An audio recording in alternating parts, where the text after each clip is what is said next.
गोविंद याचा अर्थ गोनाम इंद्रिया, गोनाम. आणि विन म्हणजे विंदणे. विंदणे म्हणजे काय करतो आपण? मंथन. जिथपर्यंत आपण इंद्रियाचं मंथन करत नाही ती गोष्ट खरी नाही. आता गोविंद या व्यक्तीने त्याच्या शरीरामध्ये त्याचं नावाचं मंथन केलं आणि या जगातून तो निघून गेला. शास्त्रामध्ये उल्लेख आहे की ठीक 11 महिन्यानंतर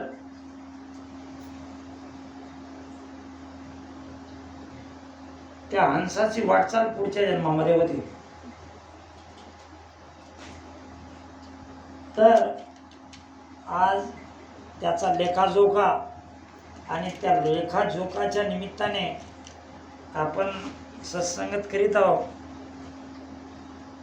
महाराजांनी सुंदर विषय घेतला.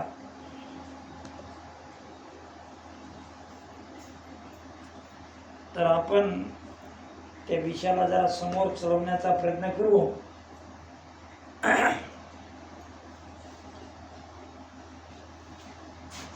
मन रे तू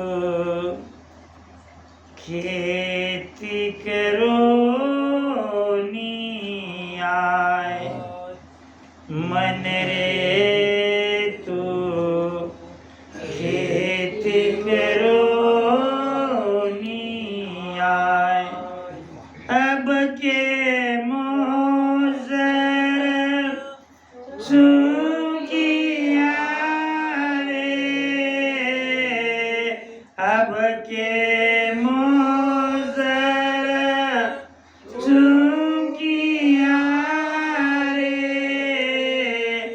जन्म जन्म दुख पाए, मन रे तू खेती करो नी आय, मन रे तू खेती करो नी आय. सारी गोष्ट जी आहे आपण भक्ती करतो ती भक्ती जरी असेल तर शरीर जे बनलेलं आहे तर शरीर 5 इंद्रिय म्हणजे ज्ञानेंद्रिय आणि 5 कर्मेंद्रिय आणि 1 मन आपल्या शरीरामध्ये फार महत्वाचे आहेत. आणि म्हणून सांगतात महाराज, मन रे तू खेती करूनी आय. आता आपल्याला काय करायचे? शेती. आणि आपण सर्व इथे शेतकरीच आहोत. त्या शेती संबंधात सगळ्यांना माहिती आहेच. एके ठिकाणी इथं महाराज शेती सांगतात, त्याच ठिकाणी आपण आपल्या सातबाऱ्यावर कधी ऐकलं असेल किंवा शब्द ऐकणीत असेल, आपल्या लिहिलेला असेल तो भाग वेगळा. क्षेत्र म्हणून तुमच्याकडे किती शेती आहे? शेत नाव क्षेत्र.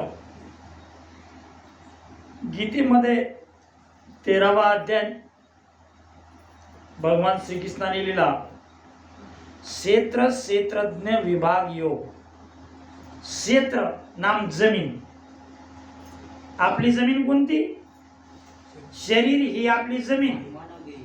कारण की मनाची शेती कोणती? मनाची शेती म्हणजे शरीर, ही त्याची शेती आहे. कोण शेती वाहतो? तो वाहणार आहे मन. या शेतीला मन वाहतो, त्या शेतीला आपण वाहतो, त्याच्यापासून आपल्याला काहीतरी मिळतं. आताच महाराजांनी पद उचललं होतं. कोणतं होतं महाराज ते?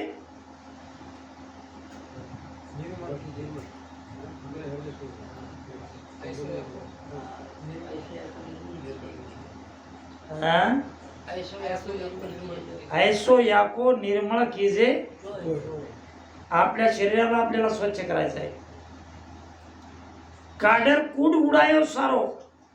जेवढं काही आपल्या शरीरामध्ये काळी कचरा मळ जे मलिनतेनं भरलेलं असेल त्याला आपल्याला साफ करायचं आहे.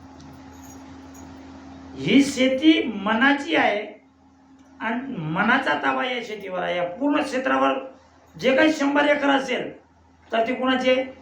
मनाची. आपल्या प्रत्येकाकडे कमी जमीन नाहीच. जमीन किती आहे? 100 एकर. सगळ्याजवळ 100 एकर आहे. कोणाजवळ 3 एकर, कोणाजवळ 4 एकर, कोणाजवळ 100, 2 नाहीच. इथं प्रत्येकाजवळ 100 एकर जमीन आहे. म्हणजे इथं सगळे श्रीमंत आपण आहोतच. मन रे तू खेती करून आहे आपके मोसर चुकी आहे. वेळ कधी आहे? आता. एकदा वेळ गेली म्हणजे कोणती वेळ? मानव जन्माची वेळ हीच फक्त भक्ती करण्याची वेळ आहे. ही वेळ एकदा का चुकली तर कितीतरी जन्म कशात आपण येतो आणि कुठे जन्माला जातो याचा काही नियमच नाही. म्हणून या जन्मात सावध होऊन भक्ती करून घ्या. आता या महाराजांनी आता सांगितलं की भक्ती फक्त 2च प्रकारे केल्या जाते. एक आहे भक्तीचा प्रकार आपण ईश्वराकडे जो जाण्याचा मार्ग आहे तो एक ज्ञानाचा मार्ग आणि दुसरा आहे भक्तीचा मार्ग. एक भक्तीच्या मार्गाने होते नाहीतर ज्ञानाच्या मार्गाने होते. आता तुम्ही कुठल्या मार्गाने जाता? भक्तीच्या मार्गाने जात असाल तर तुम्हाला योग्य सद्गुरू करून घ्यावा लागेल आणि जे सद्गुरू सांगतील तीच गोष्ट तुम्हाला करावी लागेल. त्या सद्गुरूंनी तुम्हाला सांगितलं. समजा गोरखनाथाला मच्छिंद्रनाथाने सांगितलं होतं. काय सांगितलं होतं? की मला फक्त वडा आवडतो. एका वड्यासाठी गोरखनाथ काय झाले? आंधळे.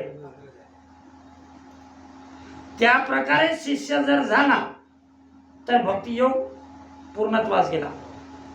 सुरत शब्द वियोग मन पावना न्यारा रे या चारू मिल संजोग भक्तियोग ताते कै. कशाला भक्तियोग म्हणतात? तर याला भक्तियोग म्हणतात. भक्तियोग म्हणजे अर्थात सद्गुरूवर पूर्णपणे दृढ विश्वास. ज्याचा दृढ विश्वास नसेल तर त्याला तो मार्ग जमत नाही. आता दुसरा मार्ग ज्ञानाचा. ज्ञानाचा मार्ग काय? ज्ञानाने काय प्राप्त होते? आता ज्ञानाने काय प्राप्त होते तर आता पहा, ज्ञानामध्ये 9 विद्येचा प्रकार आला आहे. महाराजांनी त्या 9 विद्येच्या प्रकाराला कसा काढलेला आहे? 9दा नरफळ नामविन अष्टांग बडी उपाद सांख जोग सारो नाही भक्तिमय वाद. 9दा निर्फळ नामविन. 9दा भक्तीमध्ये नाम नाही. आता मी 2-3 फक्त त्याच्यामधले स्टेप सांगतो. देण्यासारखं उत्तर असेल तर तुम्ही देऊ शकता. एक आहे नवविद्या भक्तीमधला प्रकार 1. पहिला आहे श्रवण.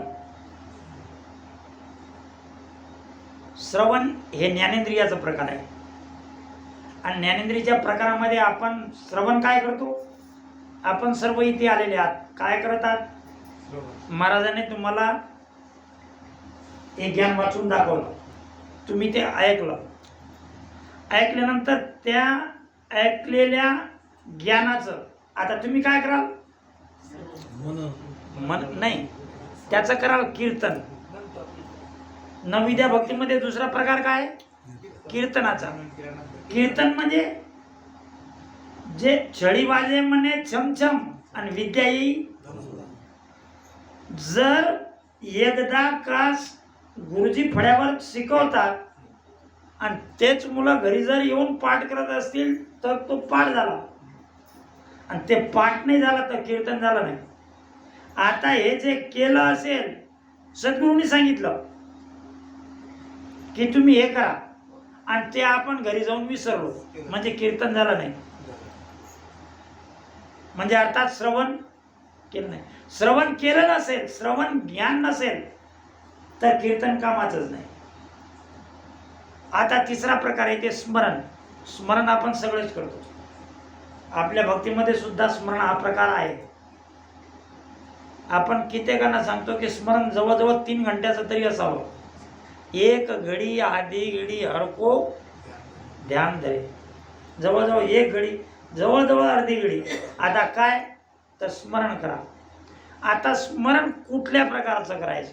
स्मरण हा शब्द नेमके आहे काय?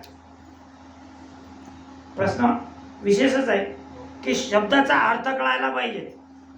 स्मरण म्हणजे काय? आपण कशाला म्हणू स्मरण? कशाला म्हणू शकतो? तर स्मरण म्हणजे ती गोष्ट समजण्यासारखी आहे. स्मरण श्रवण कशाने केलं आपण? कानाने. कीर्तन कशाने केलं? बरोबर आहे. मग आता स्मरण कशाने होईल? तोंडानेच होईल का? एक इंद्रिय एक वेळ कार्य करेल तुमचं, दुसऱ्या वेळेस करेल का? नाही. आता स्मरण हा प्रकार कसा आहे? आता पहा.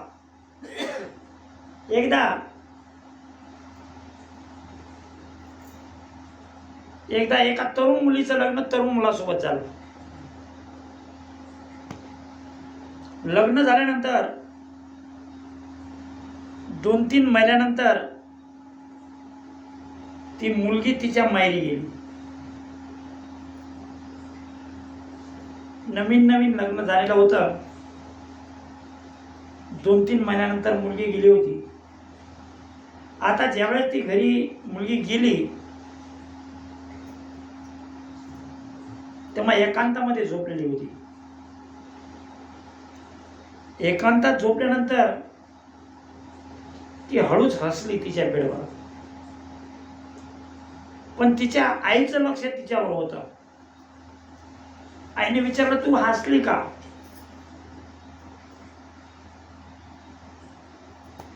याला मोठा प्रश्न पडला की आता मी सांगू तरी कसं?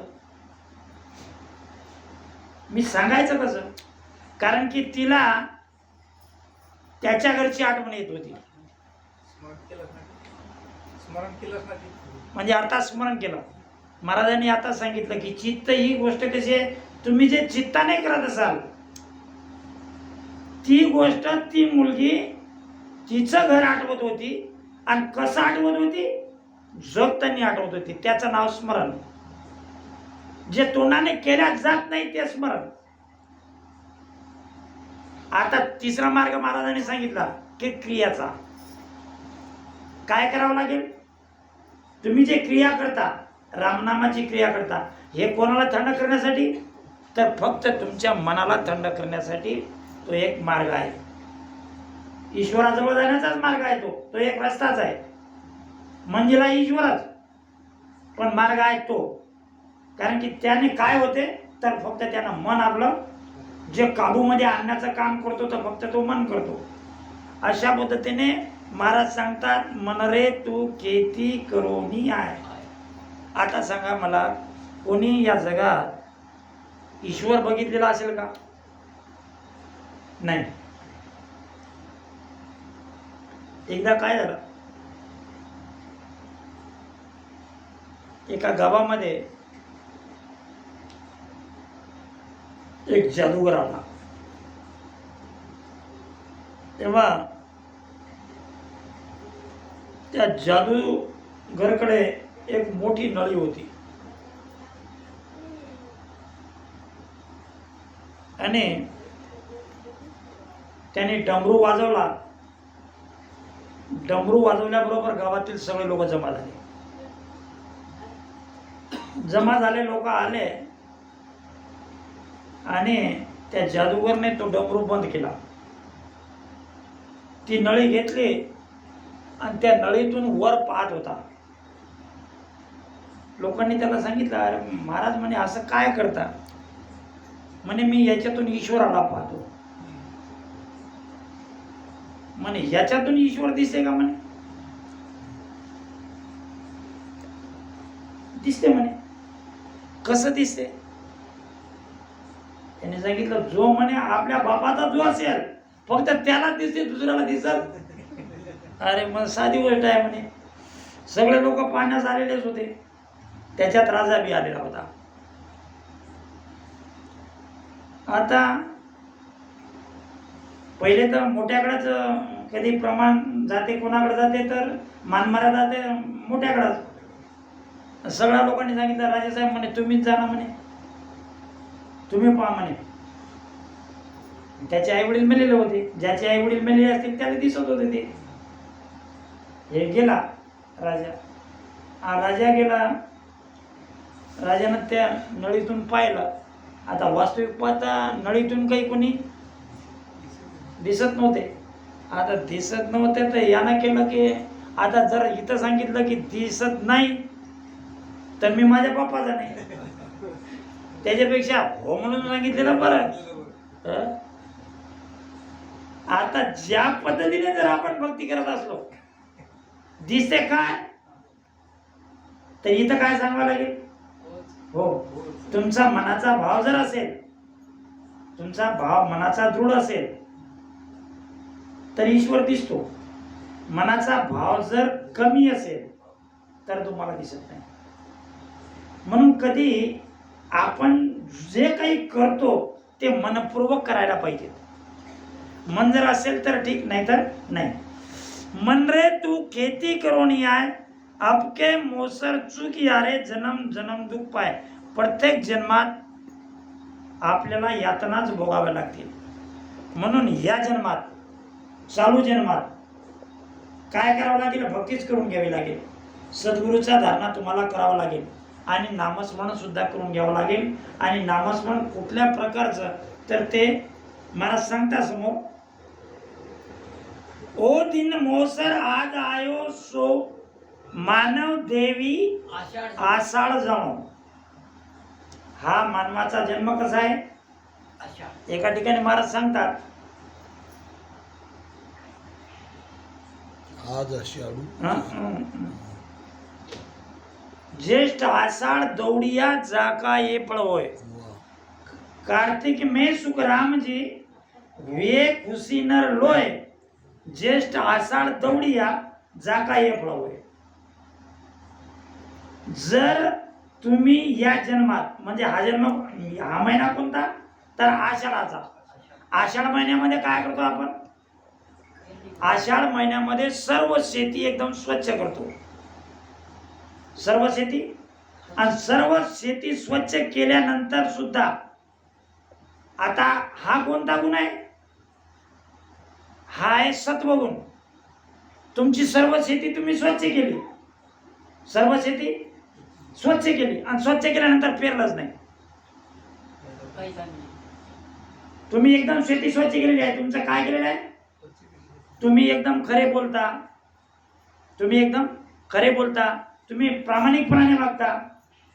पण तुम्ही प्रामाणिकपणाने वागता, तुम्ही सत्य बोलता, तुम्ही बैमानी करत नाही. आणि एवढं असून सुद्धा तुम्ही नामस्मरण केलं नाही, म्हणजे पेरणी केली नाही. जमीन स्वच्छ केल्यानंतर काय करावं लागेल? त्याच्यात पेरणी करावी नाही. पेरणी आहे ती रामनामाची. रामनामाची पेरणी केल्यानंतर ते पीक उगवून येईल. आणि जर तुम्ही पेरणी केली नाही तर ते पीक उगवणार नाही. आणि हे पीक एकदा पेरल्यानंतर, त्याचा प्रलग झाल्यानंतर, विकास झाल्यानंतर ते पीक पिकता पिकता वाढेल. आता तुम्ही सांगाल की जमीन स्वच्छ केली पण पेरलंच नाही, तर तुमचा प्रश्न निघणार नाही. मानव देही आषाढ जाणो, ज्ञान में बरसाय. आता जर आषाढ महिन्यामध्ये जमीन स्वच्छ केली, पेरायचं काम सुरुवात झालं, पण त्याच्यात काय? त्याच्यात ज्ञानरूपी ढग यायला पाहिजे. पहा, कबीरदास महाराज सांगतात, माया रंग बादळी रे, जमेरी चंदा दिसेना. माया रंग बादळी रे, जमेरी चंदा दिसेना. लोभ मोह की बादल छाई, लोभ मोह की बादल छाई, गरज रयो रे अहंकार, तिरसना बिजली चमकण लागी, बीज रयो रे संसार, माया रंग बादळी रे, जामेरी चंदा दिसेना, माया रंग बादळी रे, जामेरी चंदा दिसेना, लोभ मोह की बादल छे.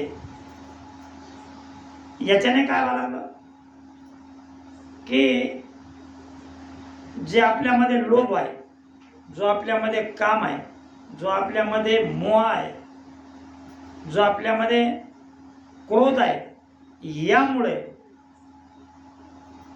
जो ईश्वर आहे, हा ईश्वर कोण आहे तर सूर्यनारायण किंवा चंद्र,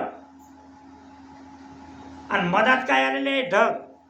आहे ढग कोणते तर लोभ काम क्रोध मोह ममता माया हे सर्व लोभ मधात आलेले आहे. त्याच्यामुळे चंद्र जरी वर असेल पण तरी तो दिसत. याच पद्धतीने आपल्या कामामध्ये, कारण की हे जे भौतिक शरीर आहे, आपल्या प्रपंचामध्ये जे आपण काम करतो, प्रपंचामध्ये काम करत असताना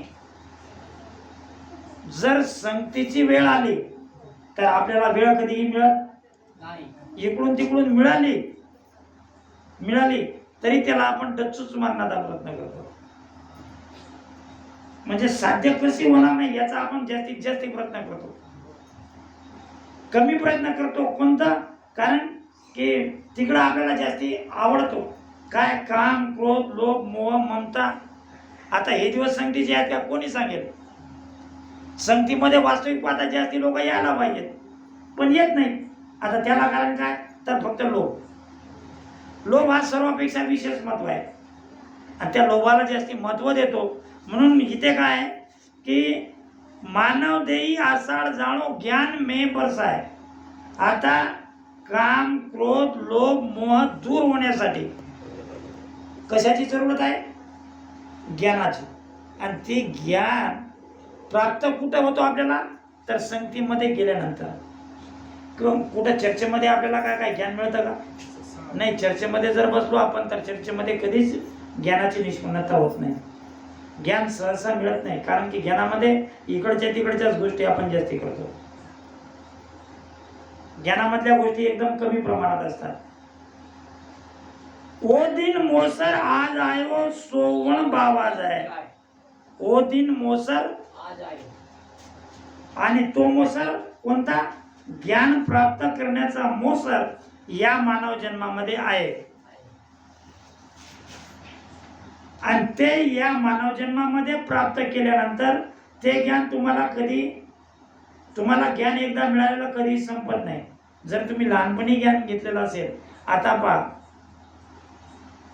शाळेमध्ये आजच्या युगामध्ये सर्व मुलं शाळेमध्ये जातात. पहिली दुसरी तिसरी मध्ये कित्येक विद्यार्थी आहेत आणि जातात सुद्धा.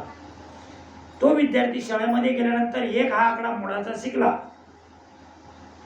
त्याला कितीही म्हातारा जरी झाला असेल तो, पण हे एक त्याला मांडताच येतं. कधी मरायच्या वेळेस त्याला सांगितलं की एक लिही तर तो लिहून देईल, कारण की ते काय ज्ञान.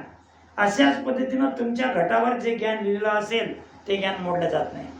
ते ज्ञान तुमच्या कामाचंही असेल, ते ज्ञान तुमचं लोभाचंही असेल, तो ज्ञान भक्तीचं असेल, तो ज्ञान विश्वासाचा असेल, कसाचंही असेल तरी त्या ज्ञान पुसून ज्ञानाचं काम कधीही होत नाही.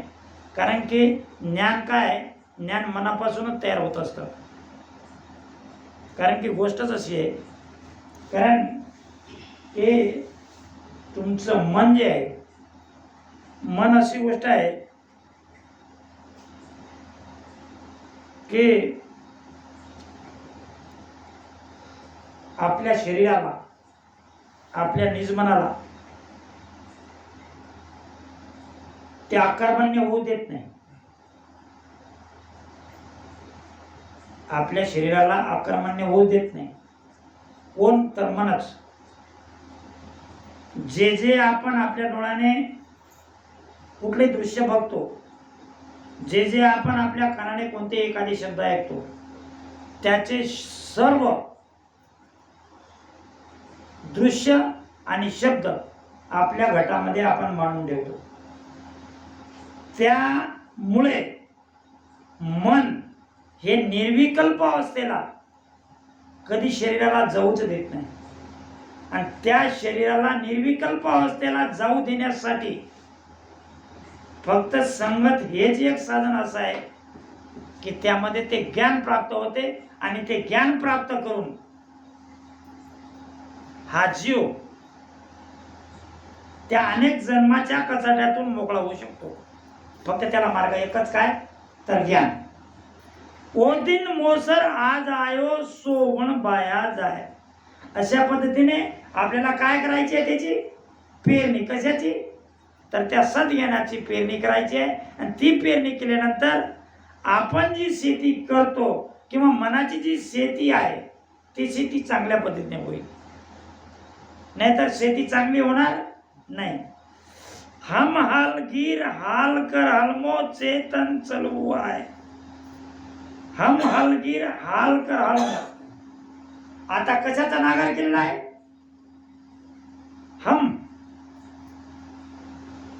हम हलगीर. कोण? म्हणजे स्वतः. स्वतः नागर काय? आता स्वतः काय? स्वतः आहे आत्मा. स्वतः आहे आत्मा. आपण तर चलायमान कुठंच करत नाही. आता आत्म्याला चलायमान करतो का? नाही, तिथं मनच चलायमान होत असतं. आत्म्याला चलायमान करा. आत्मा कशा पद्धतीने चलायमान होईल? तर आत्मा फक्त ज्ञानाच्या आधारे चलायमान होऊ शकतो. हल हलगीर हलकर हलमा चेतन चलवू लाय. आता चेतन आहे आपल्या शरीरामध्ये आत्मा. तो निजमनाच्या आधारे चेतन होऊ शकतो. आता आपलं प्रत्येकाचं निजमन तर प्रत्येकाच्या भौतिक कर्माच्या आधारे आहे. तुम्ही ज्या ज्या प्रकारे भौतिक कर्म करता त्या भौतिक कर्माच्या आधारे तुमचं कर्म होत असतं. आणि मन या त्याच पद्धतीने लागलेलं असतं. मनाला जाण्यासाठी दुसरा मार्ग कोणताच नाही. म्हणून जास्तीत जास्ती आपण सुखी आणि समाधानी होण्यासाठी एकच काम करायला पाहिजे, मनाला ताब्यात घ्यायला पाहिजे. अपमन मोरक प्रेम पचडियो हर हल बिन पजाय. अपमन, आता महाराजांनी सांगितलं तुम्हाला अपमानाचा अर्थ. मन आणि अपमान, मन आणि निजमन. एक आहे डाऊन आणि एक आहे अप. एक खाली उतरतो, निजमन खाली उतरतो. निजमन आहे आतमध्ये आणि मन आहे वर. प्रत्येक गोष्टी मनाचंच कार्य आहे. अपमन मोरक प्रेम पचाडियो हर हाल बाणी पजाय. आपली जी बाणी आहे, जी वाचा आहे